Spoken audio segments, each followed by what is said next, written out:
Welcome back class 11। आज हम finish करते हैं आपकी हॉर्नबिल बुक का आखिरी लेसन सिल्क रोड। चलिए लेट्स गेट ऑन।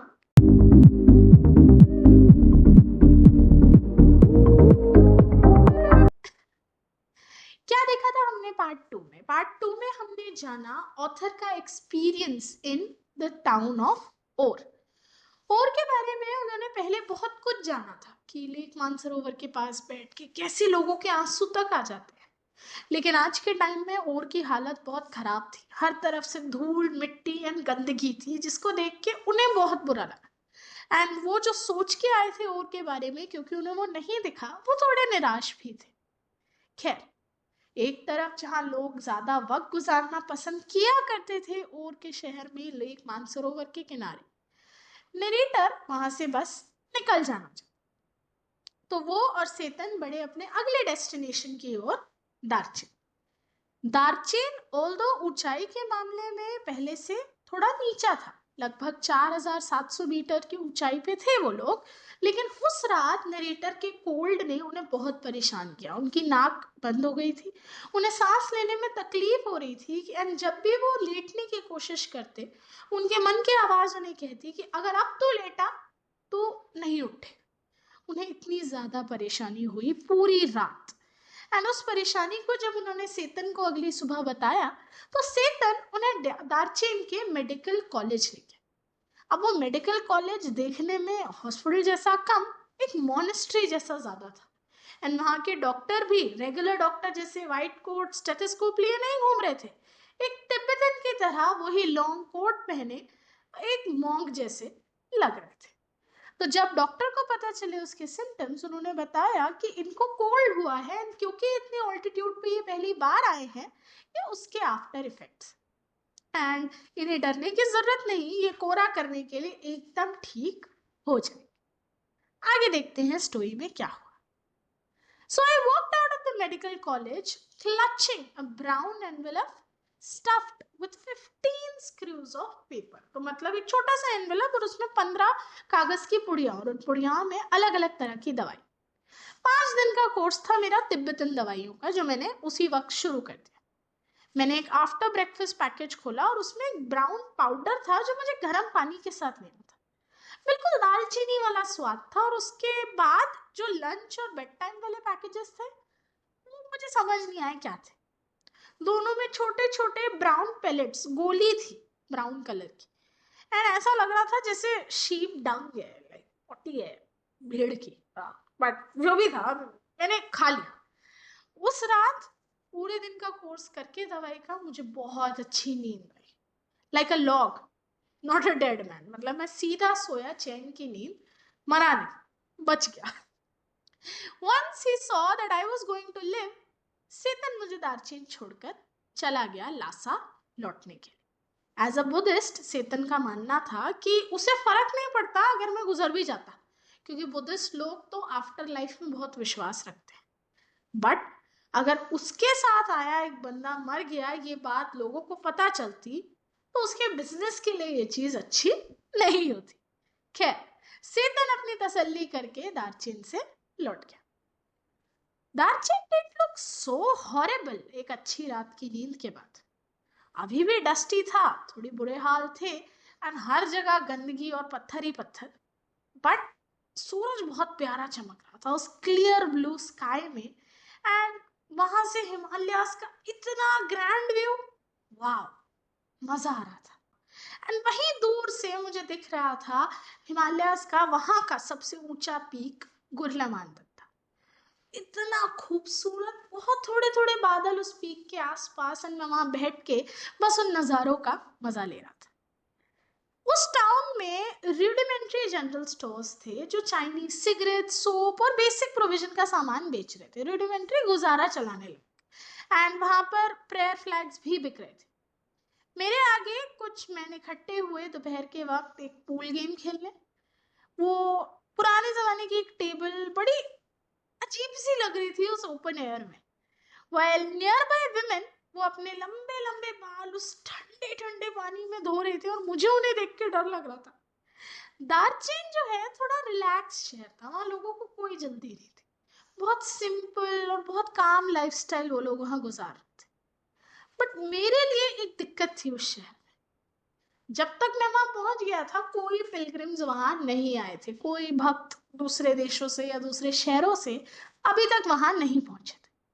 मुझे बोला गया था कि जब पिलग्रिमेज सीजन की हाइट होती है, यानी जब पीक सीजन होता है, तो इतने विजिटर्स होते हैं शहर में कि मुझे कोई ना कोई कंपनी तो मिल जाएगी। और अक्सर बहुत सारे विजिटर्स अपना खुद का अकोमोडेशन लेके आते हैं, अपने टेंट वेंट लेके आते हैं, एंड इस शहर के अराउंड उन टेंटों को बिछा के शहर बड़ा लगने लगता है। एंड मैं थोड़ा ज्यादा ही जल्दी आ गया था। खैर, एक आफ्टरनून मैं अपने ऑप्शंस देख रहा था, दार्जिलिंग के इकलौते कैफे में बैठे चाय पीता पीता। कुछ देर सोचने के बाद मैंने सोचा कि भाई ऑप्शंस तो बहुत कम है, करूं तो करूं क्या। क्लियरली वो जो मेरा सेल्फ हेल्प प्रोग्राम था पॉजिटिव थिंकिंग का, अब मेरे काम नहीं आ रहा था। इन माय डिफेंस, इतना स्लीपिंग डिफिकल्टी सहने के बाद भी अगर मैं यहाँ हूं, मैंने गिव अप नहीं करा, तो ठीक है, कुछ ना कुछ काम तो आ ही रहा था। और अब मुझे सिर्फ एक चीज करनी थी, इंतजार। जो पिलग्रिमेज का रास्ता था वो वेल ट्रॉडन, मतलब ठीक ठाक सा ही था, बट मेरे को अकेले वहां जाने का मन नहीं था। कोरा सीजनल होता है क्योंकि कई रूट्स जो होते हैं वो स्नो की वजह से ब्लॉक्ड रहते हैं, और मुझे नहीं पता था स्नो क्लियर हुई है या नहीं हुई। पर मैं अकेला वहां जाने का रिस्क नहीं लेने वाला था। और मेरे गेस्ट हाउस के पास एक ब्रुक, एक पतली सी नदी बह रही थी, और उसमें अभी भी स्नो पीसेस दिख रहे थे। तो आई वॉज नॉट कन्विंस्ड, मैं अभी भी श्योर नहीं था। और क्योंकि सेतन जा चुका था, दार्जिलिंग में ज्यादा किसी को इंग्लिश आती नहीं थी, तो ये बेसिक सा सवाल पूछना भी मेरे लिए एक बहुत बड़ा काम था। तो मैंने सोचा थोड़ा पेशेंस दिखाता। और फिर एक दिन मुझे मिला नोरबू, उसी कैफे में, दार्जिलिंग के। वो कैफे छोटा सा था, डार्क एंड केवर्नस, थोड़ा गुफा स्टाइल का। वहां पे एक लॉन्ग मेटल स्टोव था, वॉल्स और सीलिंग वहां पे मल्टी कलर्ड प्लास्टिक स्ट्रिप्स से भरे, वो छोटे छोटे प्रेयर फ्लैग्स वहां टके, एंड स्टाउट वुलिनियस शॉपिंग बैग, जो पहाड़ी बैग्स होते हैं अगर आपने कभी देखे हो, जो पूरे चाइना में बिकते हैं फिर वहां से पूरी दुनिया में। खैर, उनको देख के, उन सब चीजों को देख के मुझे लगा प्लास्टिक तो भाई one of the highest exported items होगी चाइना की, सिल्क रूट के जरिए। खैर, वो इतना कुछ करते थे यार प्लास्टिक से। मैं कहाँ था और कहाँ आ गया। उस कैफे में एक सिंगल विंडो थी, वहां पे मैं बैठा था और अपनी नोटबुक के पन्ने पलट रहा। मैं अपने साथ एक नॉवल भी लाया था टाइम पास करने के। नोरबू ने वही नॉवल देखी जब वो मेरे पास आया, एंड उसने मुझे हाथ के इशारे से कहा कि वो वहां बैठ सकता है उसके साथ। उसने मेरी तरफ देखा और पूछा, यू इंग्लिश? जब उसने चाय ऑर्डर कर दी थी, मैंने उसे बताया कि हाँ, एंड फाइनली एक इंग्लिशमैन टू इंग्लिशमैन हमारी कॉन्वर्सेशन हुई। मुझे नहीं लग रहा था कि वो उस जगह से है, क्योंकि वो एक विंड शीटर पहने हुए था, मेटल रिम स्पेक्टिकल्स, बिल्कुल वेस्टर्न स्टाइल के। एंड उसने बताया कि वो है तो तिब्बतन, बट वो बीजिंग की Chinese academy of social science में काम करता था। एंड मैंने अज्यूम किया कि वो किसी फील्ड वर्क के लिए यहाँ आया हुआ है। हाँ भी और ना भी, नोरबू ने कहा। मैं यहाँ कोरा के लिए आया। मैं खुश हो गया कि अरे, मैं साथी ढूंढ ही रहा था कोरा के लिए, नोरबू मिल गया। नोरबू एकेडमिक पेपर्स लिखता है अबाउट द कैलाश कोरा और उसकी इंपॉर्टेंस जो है बुद्धिस्ट लिटरेचर। कई सालों से वो इस चीज के बारे में पढ़ रहा है, लिख रहा है, लेकिन कभी उसने खुद वो चीज एक्सपीरियंस नहीं की थी। तो अब वो कोरा करने आया था। When the time came for me to tell him कि मैं यहाँ क्यों आया हूँ, उसकी आंखें चमक गई। एंड नोरबू खुद कहता है कि हम दोनों टीम बन जाते हैं ना, दो एकेडमिक्स जो बस लाइब्रेरी से निकल के कोरा करने आ गए। एंड परहैप्स ऑथर सोच रहा है मेरी पॉजिटिव थिंकिंग स्ट्रेटेजी फाइनली काम की, मुझे लग ही रहा था मुझे एक अच्छी कंपनी मिलेगी, और देखो मिल गई। मेरा initial relief eight meeting Norbu, जो उसी गेस्ट हाउस में ठहरा था जहां मैं ठहरा था, was tempered by the realization कि उसे भी कोरा के बारे में कुछ उतना ही पता है जितना मुझे पता है, यानी कुछ नहीं। He kept telling me कि कितना मोटा है एंड उसके लिए कितना मुश्किल होने वाला है ये कोरा करना, very high up, so tiresome to walk, बहुत ऊंचा है, बहुत चलना पड़ेगा। नोरबू कोई प्रैक्टिसिंग बुद्धिस्ट नहीं था, वो उसकी बातों से पता लग रहा था, पर उसके अंदर वो एक्साइटमेंट थी, वो जज्बा था कुछ करने का, एंड वो गिव अप नहीं कर रहा था। तो ये देखकर मुझे अच्छा लगा।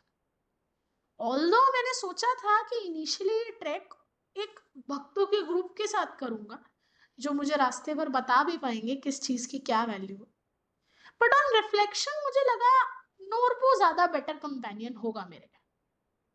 नोरबू ने मुझे कहा कि हम लोगों को कुछ याक्स हायर कर लेने चाहिए, हमारे बैठने के लिए नहीं, हमारे सामान को रख लेने के। एंड मुझे लगा सही भी है, क्योंकि वो कहता है he had no intention of prostrating himself all round the mountain. किसी तरह वो अपने आप को ही घसीट ले वो काफी था, पर सामान के साथ अपने आप को वो ऊपर तक नहीं ले जा सकता था।